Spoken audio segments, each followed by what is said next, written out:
Hi అండి, నమస్తే. Welcome to Hima's kitchen. ఈరోజు వీడియోలో ఇంట్లో టిఫిన్ పిండి ఏమి లేనప్పుడు ఇలా 1 కప్పు గోధుమ రవ్వతో మార్నింగ్ బ్రేక్ఫాస్ట్ అయినా లేదా నైట్ డిన్నర్ అయినా సరే ఇలా ప్రిపేర్ చేయండి. చాలా అంటే చాలా టేస్టీగా ఉంటుంది.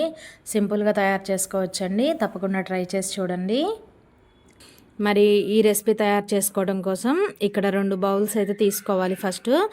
తర్వాత ఏదైనా కొలత కోసం 1 కప్పు తీసుకొని ఇక్కడ నేను ఈ కప్పుతో 1 కప్పు వరకు గోధుమ రవ్వ వేసుకుంటున్నానండి. గోధుమ రవ్వ మనం అందరికీ తెలిసిందే కదా, ఉప్మా చేసుకుంటూ ఉంటాము. ఆ రవ్వ ఏ కప్పుతో అయితే గోధుమ రవ్వ తీసుకున్నామో అదే కప్పుతో 1/4 కప్పు వరకు మినపగుళ్ళను అయితే వేసుకోవాలండి. ఇక్కడ మనం 1:4 రేషియోలో అయితే వేసుకోవాలి. 1 కప్పు గోధుమ రవ్వకి 1/4 కప్పు వరకు మినప్పప్పు అండి. ఇలా వేరువేరుగా గిన్నెల్లో పోసేసి తగినన్ని నీళ్లు పోసేసి చేత్తో బాగా నలుపుతూ నీట్గా అయితే వాష్ చేసుకోవాలి. 1కి 2 సార్లు శుభ్రంగా నీట్గా అయితే కడగాలండి. ఇలా రుద్దుకుంటూ కడిగిన తర్వాత ఈ నీళ్ళన్నీ కూడా వంపేసి మరొకసారి బాగా శుభ్రంగా కడుక్కోండి. కడిగిన తర్వాత నీళ్ళు ఏం లేకుండా నీళ్ళన్నీ కూడా వంపేసేయండి. తర్వాత చూడండి, మళ్ళీ తగినన్ని నీళ్లు పోసేసి 4 గంటల సేపు అయితే పక్కన పెట్టుకోవాలి. కనీసం 4 గంటలైనా ఖచ్చితంగా నానాలండి. ఇలా మూతలు పెట్టేసి పక్కన పెట్టేసేయండి. 4 గంటల తర్వాత మూతలు తీసి చూపిస్తున్నా చూడండి. మనకి మినప్పప్పు అలాగే గోధుమ రవ్వ కూడా చక్కగా నానిపోయినాయండి. కనీసం 4 గంటలు, మీకు టైం ఉంటే 6 గంటలైనా నానబెట్టవచ్చండి. టైం లేకపోతే కనీసం 4 గంటలు అయితే ఖచ్చితంగా నానబెట్టుకోవాలి. అప్పుడే మనకి రవ్వ కూడా చక్కగా లోపల వరకు చక్కగా నానుతుందండి. తర్వాత ఆ నీళ్ళన్నీ కూడా వంపేసుకొని పక్కన పెట్టుకోండి. తర్వాత ఒక చిన్న మిక్సీ జార్ తీసుకొని మనం నానబెట్టిన ఈ మినపప్పునైతే ఇందులో వేసేసుకోవాలి. ఇలా మినపగుళ్ళను మిక్సీ జార్లో వేసిన తర్వాత ఒక చిన్న గ్లాస్తో 1/2 గ్లాస్ వరకు అయితే నీళ్ళను పోసుకోవాలండి. మరీ ఎక్కువ పోయొద్దు. ఇలా నీళ్ళను పోసేసి మూత పెట్టి వీలైనంత మెత్తగా అయితే గ్రైండ్ చేసుకోవాలి. చూడండి, ఈ విధంగా గ్రైండ్ చేసుకున్న తర్వాత ఒక గిన్నె తీసుకొని ఈ గిన్నెలోకి మనం గ్రైండ్ చేసుకుని ఈ మినప్పిండిని అయితే ఇందులో వేసేసుకోవాలి. తర్వాత అదే మిక్సీ జార్లో 2 టేబుల్ స్పూన్లు అన్ని నీళ్ళను పోసేసి మిక్సీ జార్ని కూడా తొలిపి ఈ నీళ్ళని కూడా అందులో పోసేసుకోండి. వాటర్ ఎక్కువ పోయకూడదండి. కొన్ని పోసుకుంటూ మాత్రమే పిండిని అయితే కొంచెం గట్టిగానే గ్రైండ్ చేసుకోవాలి.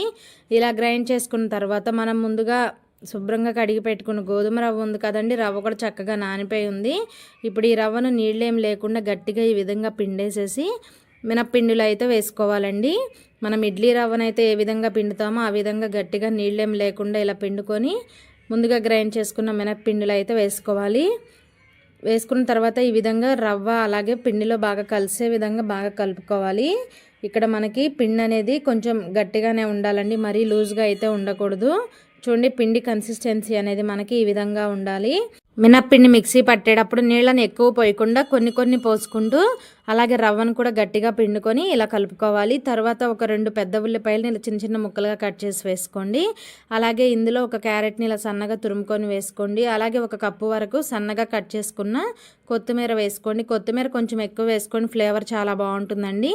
తర్వాత ఒక 2 పచ్చిమిర్చిని ఇలా చిన్న ముక్కలుగా కట్ చేసుకొని వేసుకోవాలి. అలాగే రుచికి సరిపడా సాల్ట్ కూడా వేసుకోండి. ఇంకా మీరు అల్లం ఫ్లేవర్ ఇష్టపడే వాళ్ళైతే సన్నగా కట్ చేసిన అల్లం ముక్కలు కూడా 1 టేబుల్ స్పూన్ వరకు వేసుకోండి. టేస్ట్ ఇంకా బాగుంటుంది. ఇందులో ఇవే కాదండి, మీకు నచ్చిన వెజిటేబుల్స్ అయితే యాడ్ చేసుకోవచ్చు. టమాటా వేసుకోవచ్చు, అలాగే క్యాప్సికమ్ వేసుకోవచ్చు. ఇలా మీకు నచ్చినవి ఏవైనా సరే, ఏ వెజిటేబుల్స్ అయినా సరే యాడ్ చేసుకొని చక్కగా కలుపుకోవచ్చు. ఇలా కలుపుకున్న తర్వాత పక్కన పెట్టుకొని స్టవ్ ఆన్ చేసి ఒక కడాయి పెట్టుకొని ఒక 1 టేబుల్ స్పూన్ వరకు ఆయిల్ వేసుకోండి. ఆయిల్ ఇలా ప్యాన్ అంతా కూడా స్ప్రెడ్ చేసుకున్న తర్వాత ఒక 2-3 గరిటెల వరకు పిండిని వేసేసుకోండి. ఈ పిండి మరీ పలచగా దోశలాగా స్ప్రెడ్ చేయకుండా ఇలా కొంచెం మందంగానే ఉండాలండి. చూడండి, ఈ విధంగా. ఇదివరకు పాతకాలంలో మినప రొట్టెలు వేసేవాళ్ళు కదండి, మినప్పప్పుతో పాటు బియ్యం నానబెట్టి వేసేవాళ్ళు. కానీ ఇక్కడ మనం హెల్తీగా గోధుమ రవ్వను నానబెట్టి అయితే చేస్తున్నాము. కొంతమంది పిల్లలు క్యారెట్ అలాగే ఇవన్నీ తినడానికి అసలు ఇష్టపడరు. అలాంటి వాళ్ళ కోసం చక్కగా ఇలా ఈ క్యారెట్ని కూడా తురిమి ఇందులో వేసి ఇచ్చారండి, చక్కగా తినేస్తారండి. ఇప్పుడైతే మూత పెట్టేసి లో ఫ్లేమ్లో ఒక 3 నిమిషాల సేపు కాల్చుకోవాలండి. 3 నిమిషాల తర్వాత మూత తీసి చూపిస్తున్నా చూడండి. మనకి అడుగు వైపున రొట్టె అంతా కూడా చక్కగా కాలిపోయి ఉంటుంది. పైనుంచి కూడా ఒక 1/2 టేబుల్ స్పూన్ వరకు ఆయిల్ వేసుకోండి. ఆయిల్ ఎక్కువేం అవసరం ఉండదండి. ఇలా ఆయిల్ వేసేసి ఒకసారి బ్యాక్ సైడ్కి తిప్పుకోండి. ఇలా 2 వైపులా కూడా చక్కగా తిప్పుకుంటూ మంచిగా కలర్ వచ్చేంత వరకు కాల్చుకోండి. మనం మినప్పిండి వేసాం కదండి, చక్కగా మెత్తగా బాగుండే తినడానికి అయితే చాలా రుచిగా ఉంటాయండి. పిల్లలు ఒకటి తినేవాళ్ళు 2-3 ఖచ్చితంగా తింటారు. ట్రై చేయండి. ఇలాగే మరొకటి కూడా వేస్తున్నాను. ఆయిల్ వేసేసి మీకు కావాలంటే కొంచెం పల్చగా స్ప్రెడ్ చేసుకోవచ్చు. కానీ కొంచెం మందంగా ఉంటేనే మనకి మినప రొట్టెల్లాగా బాగుంటాయండి.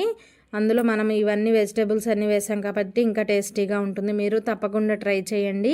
ఇంట్లో టిఫిన్ పిండి ఏమి లేదా అనుకున్నప్పుడు చక్కగా ఇలా 1 కప్పు గోధుమ రవ్వతో ఇలా బ్రేక్ఫాస్ట్లోకైనా సరే, లేదా నైట్ డిన్నర్లోకైనా, లేదా పిల్లలు స్కూల్ నుంచి ఈవినింగ్ వచ్చిన తర్వాత వాళ్ళకి స్నాక్స్లో అయినా కూడా చేసి పెట్టొచ్చండి. టేస్టీ అండ్ హెల్దీ రెసిపీ అయితే చూసేసారుగా. వీడియో నచ్చితే కనుక లైక్ చేయడం అస్సలు మర్చిపోవద్దు. మీరు తప్పకుండా ట్రై చేయండి. మీ ఇంట్లో వాళ్ళందరికీ కూడా తప్పకుండా నచ్చుతుంది.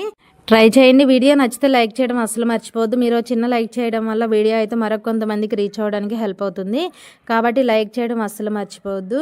అలాగే ఒక చిన్న రిక్వెస్ట్ అండి, ఇంతవరకు మీరు మన ఛానల్ని సబ్స్క్రైబ్ చేయలేదా? ప్లీజ్ అండి ఛానల్ని అయితే సబ్స్క్రైబ్ చేసుకోండి. Thanks for watching video.